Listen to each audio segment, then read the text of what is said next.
Thanksgiving, A Personal History by Jennifer New. From the mythic Midwest of my childhood to the mesmerizing Chicago of later years, this holiday has always evoked a place.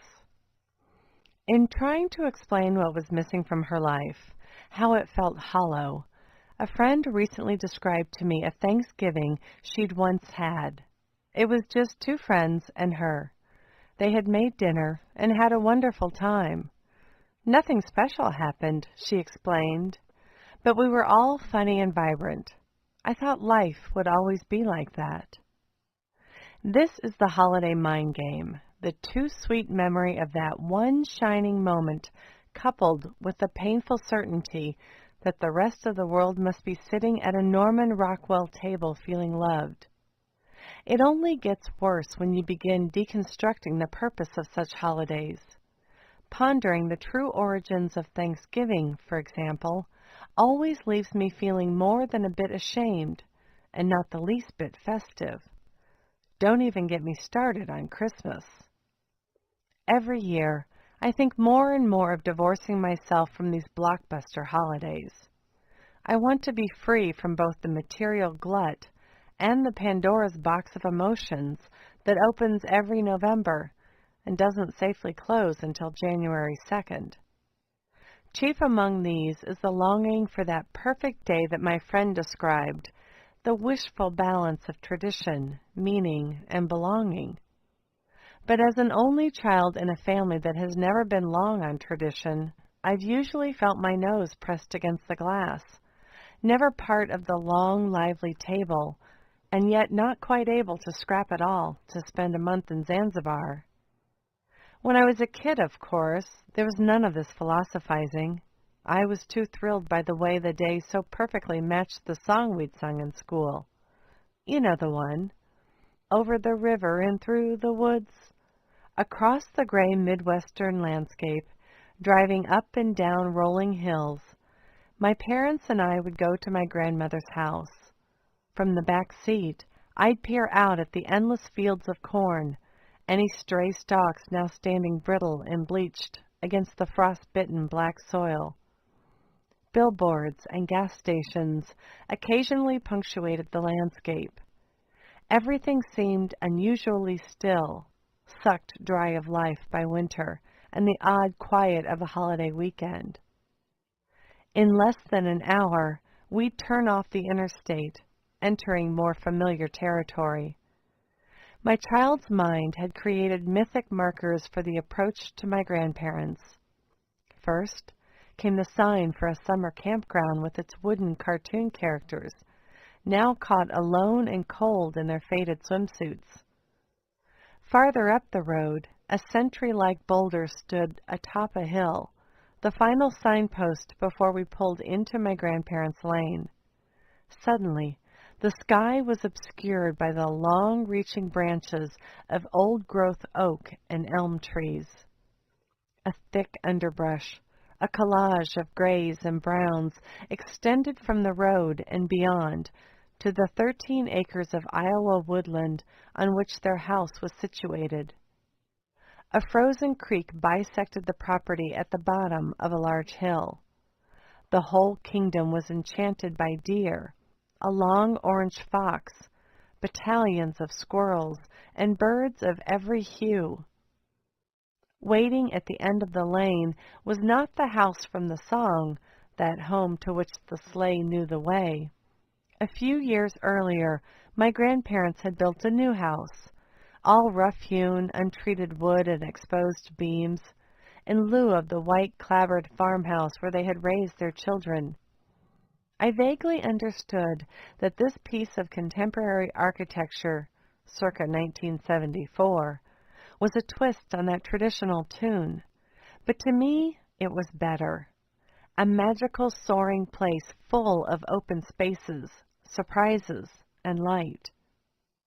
Upon entering the house, I'd stand and look up. Floating above were windows that seemed impossibly high, their curtains controlled by an electric switch. On another wall was an oriental rug so vast it seemed to have come from a palace. hidden doors, a glass fireplace that warmed rooms on both sides, and faucets sprouting water in high arcs fascinated me during each visit. In the basement, I'd roam through a virtual labyrinth of rooms filled with the possessions of relatives now gone. Butter urns, antique dolls, and photo albums of stern-faced people competed fantastically with the intercoms and other gadgetry of the house.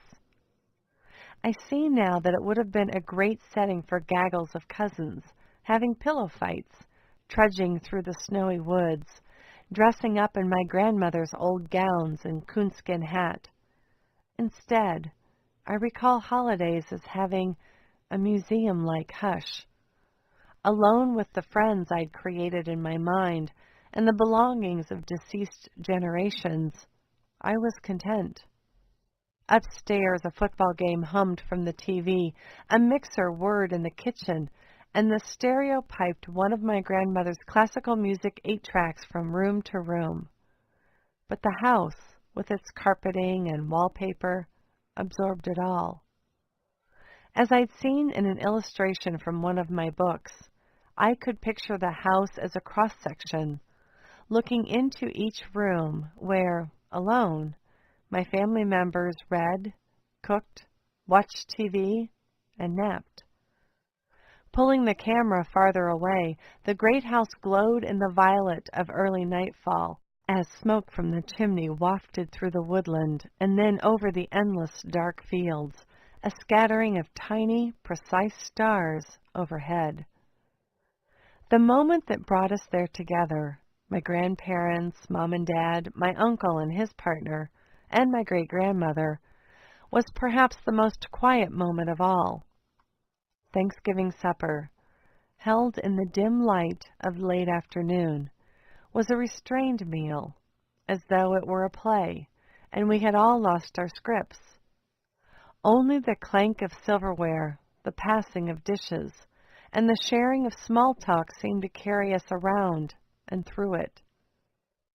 If I could go back in time and enter the minds of everyone at that table, I would not be surprised if only my great-grandmother and I were really happy to be there. My grandfather, walking in his fields, calculating numbers from stocks and commodities, fixing a piece of machinery. My parents, with friends in a warmer climate, the white album on the stereo, and some unexpected cash in their wallets. My uncle and his partner Bob, willing themselves back home and beyond this annual homage. Bob himself was a mystery to me, a barrel-chested man who laughed a lot and wore, at least in the one mental snapshot I have of him, a wild-patterned smock top and a gold medallion. No one had explained Bob's relationship to our family, so I assigned him a role in my own universe, much like the cartoon characters at the campground or the Sentinel Rock. I made sense of him and marveled at his ebullience.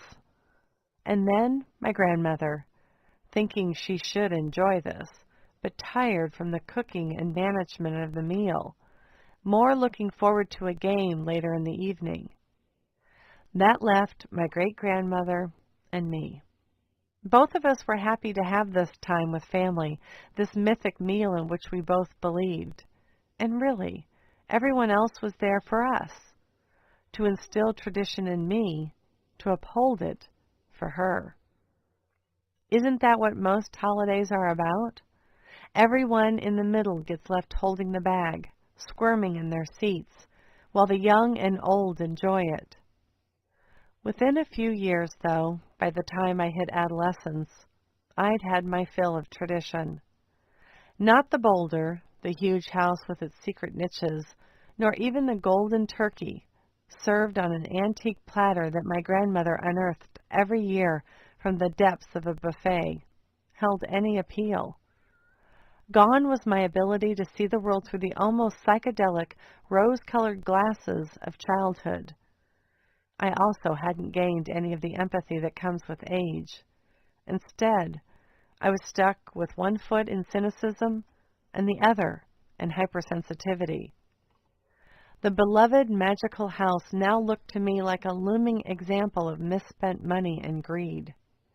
My great-grandmother, so tiny and helpless at this point, now struck me as macabre and frightening, her papery white skin on the verge of tearing.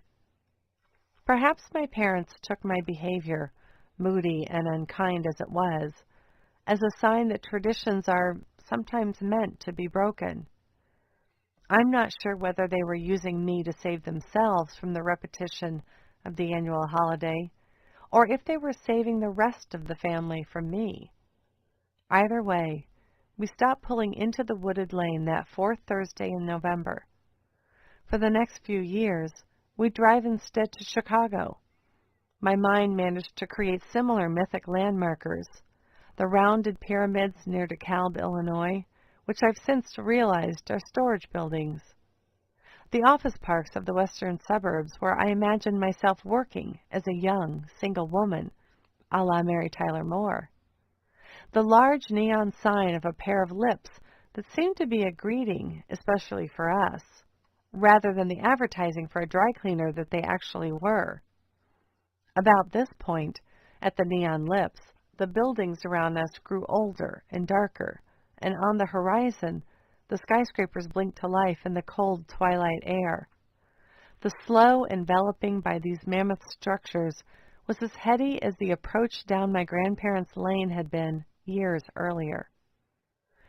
We would stay at a friend's apartment, or better yet, in a downtown hotel. I was mesmerized by the clip of urban life. On the wide boulevard of Michigan Avenue, I'd follow women in their fat fur coats, amazed and appalled. The wisps of hair from the coat closed tight around their necks, hugging brightly made-up faces.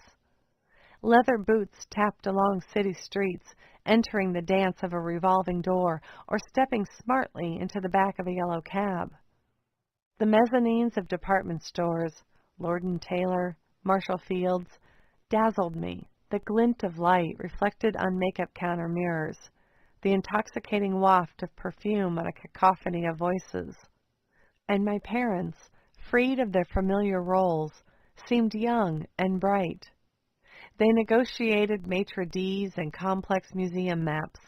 They ordered wine from long lists and knew what to tip. Of course, like that adolescent hero Holden Caulfield, I was that thing we hated most, a hypocrite. I couldn't see the irony in my fascination with the urban splendor versus my disdain for my grandparents' hard-earned home, or that my parents possessed the same qualities and talents no matter where we were. I definitely couldn't pan out far enough to see that I was just a teenager yearning for a bigger world, a change of pace. During these city trips, my sense of Thanksgiving shifted. No longer was it a wishbone drying on the kitchen windowsill, or foil-wrapped leftovers in the refrigerator. Instead, late November connoted the moneyed swirl of holiday lights flickering on the magnificent mile as an L train clambered over the loop. It was the bellows of drivers and the urbane banter of pedestrians weighed down with packages. The soft glow of restaurants, the darker the better, cut me so far adrift from my day-to-day world that I might as well have traveled to another continent. Far away from the immense quietude of the house in the woods, the bellhops now served as my uncles, shop clerks and waiters my cousins, and the patrons in theater lobbies and museums became my extended family. Late at night, I'd creep out of my bed to the window and watch with amazement as the city below continued to move to the beat of an all-night rumba. Without having to be invited or born into it, I was suddenly, automatically, part of something bigger and noisier than my small family. In the years since, I have cobbled together whatever Thanksgiving is available to me. After college, friends and I, waylaid on the West Coast without family, would whip up green bean casserole and cranberries, reinventing the tastes of childhood with varying success. There were always broken hearts and pining for home at these occasions. but they were full of warmth and camaraderie. Then, for several years, my husband and I battled a sea of crowds in various airports, piecing together flights from one coast to the other in order to share the day with his family. On my first visit, I was startled by the table set for more than 20 people.